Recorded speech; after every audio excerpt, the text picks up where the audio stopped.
ముఖ్యంగా పిఠాపురం పురుహూతిగా దేవి, శ్రీపాద శ్రీవల్లభుడు, వీటన్నిటితో పాటు నాకు ఒకటే అనిపించింది. ఇప్పుడు ఇక్కడ బంగారు పాప దర్గా, అలాగే 110 సంవత్సరాలు మనకి పురాతనమైన మనకి ఆంధ్ర చర్చ్, ఇవన్నీ కూడా మూడు మతాల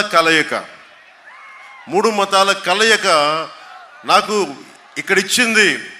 ప్రకృతి సంపద, ఒకవైపు సముద్ర తీరం, ఇంకోవైపు పచ్చటి పొలాలు, ఒకవైపు అభివృద్ధికి కావాల్సినంత సహజ వనరులు, కష్టపడతామని చెప్పి గుండెల మీద కొట్టుకునే యువత ప్రజలు మీరు ఉండి ఇలాంటిది ఇంకా వెనకబడిగా ఉండటం, అభివృద్ధి లేకుండా ఉండటం, ఇది నాకు ఏమాత్రం మనస్కరించాల.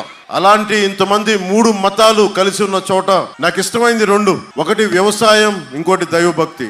అలాంటిది మూడు మతాలు సంపూర్ణంగా కలయిక ఉంది ఇక్కడ.